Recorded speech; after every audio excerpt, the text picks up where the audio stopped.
মাত্র ৫০টা দিন। এই ৫০টা দিন তুমি কিভাবে প্রিপারেশন নিতে পারো? দেখো বস, আমি তোমায় একটা কথা বলি। আজকে তুমি কোন জিকে গুলো পড়বে, কোন ম্যাথ গুলো করবে, জিআই বা হিন্দি কোনগুলো করবে তার একটা নির্দিষ্ট স্টাডি প্ল্যান অলরেডি করে নিয়েছো যে দাদা আজকে আমি এইগুলো শেষ করব। এবার দেখো সারাদিন ২৪টা ঘন্টার মধ্যে আমি ২ ঘন্টা সময়, এক একটা বিষয়ে ৩০ মিনিট করে আমি ২ ঘন্টা সময় তোমার কাছ থেকে চেয়ে নিচ্ছি। এই ৫০টা দিন তুমি ২ ঘন্টা করে সময় আমাকে দাও। আমার স্টাডি প্ল্যান অনুযায়ী তুমি প্রিপারেশনটা নিয়ে দেখো। আমি চলে আসি জিকেতে বস আমরা এমন একটা টপিক খুঁজে বার করব যেই টপিক থেকে এসএসসি জিডিতে প্রশ্ন হয়ই হয়। যেমন ভারতের শাস্ত্রীয় নৃত্য, এই যে টপিকটা, এই টপিক থেকে নিঃসন্দেহে তুমি একটা প্রশ্ন পাচ্ছ। এই ভারতীয় শাস্ত্রীয় নৃত্য থেকে তুমি আজকে কি দেখে নেবে? তুমি দেখবে ভারতীয় শাস্ত্রীয় নৃত্যের মধ্যে যে ভারতনাট্যম, কত্থক, কথাকুলি, কুচিপুড়ি, ওড়িশি, মণিপুরি, মোহিনী অট্টম ও সাত্রিয়া, এই যে ৮টি শাস্ত্রীয় নৃত্য, এরা কোথাকার নৃত্য? এগুলো উৎপত্তি হয় কিভাবে? মূল বিষয়বস্তু কি?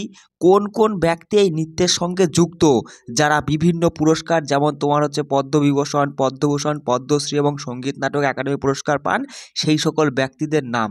তার সাথে তুমি দেখবে যে গুরুত্বপূর্ণ কিছু লোকনৃত্য। তুমি এই মানে কি বলবো, এই টপিক তুমি কোন বই থেকে পড়বে না, তোমার কোন নোট থেকে পড়বে সেসব আমি কিচ্ছু জানি না।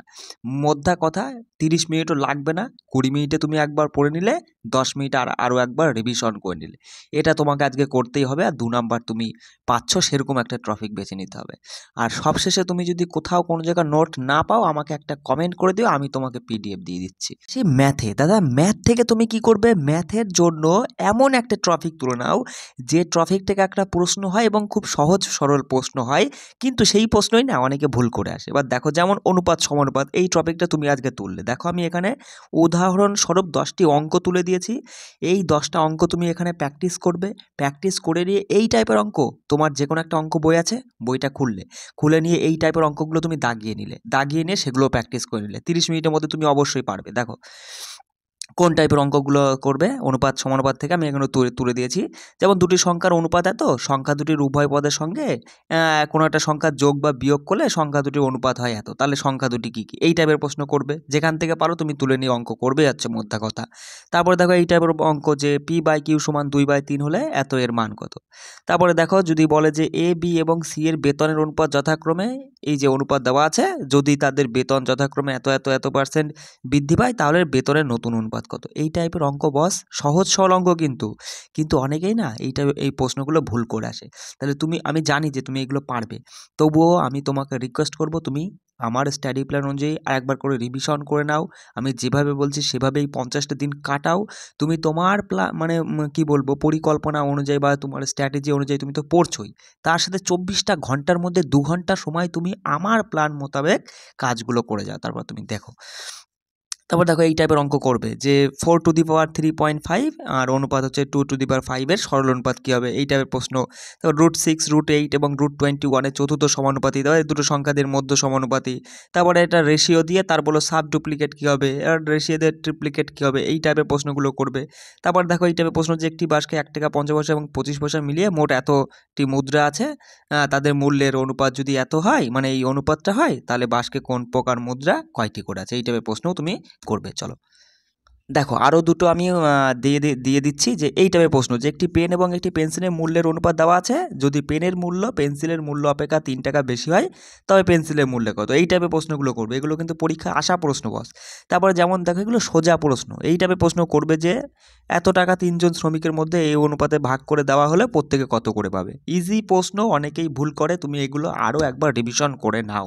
বস তোমাদের মধ্যে অনেকেই আছে যে একটা ধরো পুরো মাসের একটা স্টাডি প্ল্যান করে নিয়ে ২ দিন ৪ দিন ৬ দিন করার পরে আর সেটা মানে সেই প্ল্যান মোতাবেক কাজ করতে পারো না, বা তুমি মানে বিভ্রান্ত হয়ে যাও। তাই তুমি আজকে একটা মানে নিজের মনে একটা জেদ নিয়ে আসো যে আমি নিজের স্টাডি প্ল্যান অনুযায়ী কাজ করি ছাই না করি, দাদার কথা অনুযায়ী আমি এভরিডে ২ ঘন্টা সময় আমি দাদার কথা মতো এইভাবে আমি মানে কি বলবো প্রিপারেশনটা চালাবো। তার সাথে সাথে তুমি তোমার নিজের যতটা পারো ততটা প্রিপারেশন তুমি চালিয়ে যাও। এবার দেখো জিআই থেকে তুমি আজকে কী করবে? যেমন সংখ্যা শ্রেণী বলে একটা টপিক তুমি জিআইয়ের যে কোনো বইতে পেয়ে যাবে। সেই টপিক থেকে 5টা প্রশ্ন তুমি তোলো, দাগিয়ে নাও চটপট, দাগিয়ে নিয়ে সেই 5টা টপিক, যেমন এখানে আমি উদাহরণস্বরূপ দিয়ে দিয়েছি যে 3, 12, 27, 48, 75, 108 জিজ্ঞাসা, এই জিজ্ঞাসার স্থানে কি বসবে। এই টাইপের 5টা প্রশ্ন তুমি যে কোনো 5টা তোমার পছন্দ মতো দাগিয়ে নিয়ে চটপট করে ফেললে। দর্পণ প্রতিবিম্ব থেকে এই টাইপের প্রশ্ন তুমি দাগিয়ে নিলে 5টা, চটপট করে ফেললে। গাণিতিক ক্রিয়া থেকে 5টা প্রশ্ন তুমি 5টা করে করবে, বেশি তোমাকে করতে হবে না, আমি যেভাবে বলছি তুমি সেভাবে চালিয়ে যাও। দেখো, গাণিতিক ক্রিয়া থেকে তুমি 5টা প্রশ্ন তুলবে। কোন টাইপের প্রশ্ন তুলবে, যেমন নিচে সমীকরণটিতে গাণিতিকভাবে সঠিক করার জন্য কোন দুটি চিহ্নের বিনিময় করা উচিত, মানে ওলটপালট করলে পরে এই যে সমীকরণটা কোন দুটো চিহ্ন ওলটপালট করলে উত্তরটা ঠিক হবে। ঠিক আছে, এবার অপশন অনুযায়ী তোমাকে সঠিক উত্তর করতে হবে। এই টাইপের 5টা প্রশ্ন তুমি তুলে নাও আর কি। তারপরে দেখো বিবৃতির সিদ্ধান্ত, এই বিবৃতির সিদ্ধান্ত থেকেও পরীক্ষায় আসছে যেটিতে তুমি এখান থেকে 5টা প্রশ্ন তুলবে। কোন টাইপের প্রশ্ন তুলবে, যেমন 3টে বিবৃতি দেওয়া রয়েছে, সমস্ত চেয়ারগুলো হয় টেবিল, কোনো টেবিল পাত্র নয়, কিছু পাত্র হলো পেয়ালা। এই 3টে বিবৃতি দিয়ে সিদ্ধান্ত বললো যে কিছু পেয়ালা হলো টেবিল, কিছু পাত্র হলো টেবিল, কিছু টেবিল হলো চেয়ার। এবার কোনটা, এবার উত্তরটা কী হবে, কেবলমাত্র এক সঠিক, কেবলমাত্র, তুমি তো জানো এগুলো। এই টাইপের 5টা প্রশ্ন তুমি করবে, বুঝতে পারলে। এবার দেখো আরেকটা তুমি করবে, দেখো 5টা করে টপিক তুমি ধরবে প্রতিদিন, 5টা করে টপিক, 5টা করে প্রশ্ন, মোট 25টা, 25 মিনিটেই হয়ে যাবে।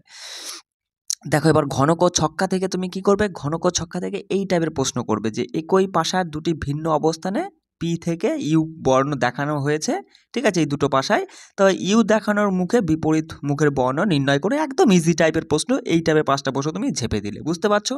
হিন্দিতে আমরা কি করতে পারি, দেখো বাস, আমি এখানে ইংলিশটা তুলে নিই, হিন্দিটাই কেবল তুলেছি, কারণ অনেকেই ইংলিশে দুর্বল, হিন্দিটা বেছে নিয়েছো যে আমি হিন্দি করব, ইংলিশ করব না, সেই জন্য আমি এখানে হিন্দিটা তুলেছি। দেখো হিন্দির জন্য তুমি ইউটিউব বা মানে কি বলবো অনলাইন বা অফলাইনে যে কোনো একটা টিচার তুমি অলরেডি খুঁজে নিয়েছো, আর যদি না নাও তাহলে পর তুমি আমায় একটা কথা বলো, এর আগে তুমি হিন্দি সিনেমা বা মুভি দেখো, তাহলে হিন্দি তুমি দেখে সে মুভি দেখে মুভিটা বুঝতে পারছো যে কি বলছে, এবার তুমি হিন্দি বলতেও পারো, তাহলে তুমি যদি এবার হিন্দি পড়তে পারো তাহলে বাকি রইল কই। তাহলে এই 3টে কাজ তুমি করতে পারলে অলরেডি তোমার 10-12 নাম্বার উঠে গেছে, তাই না।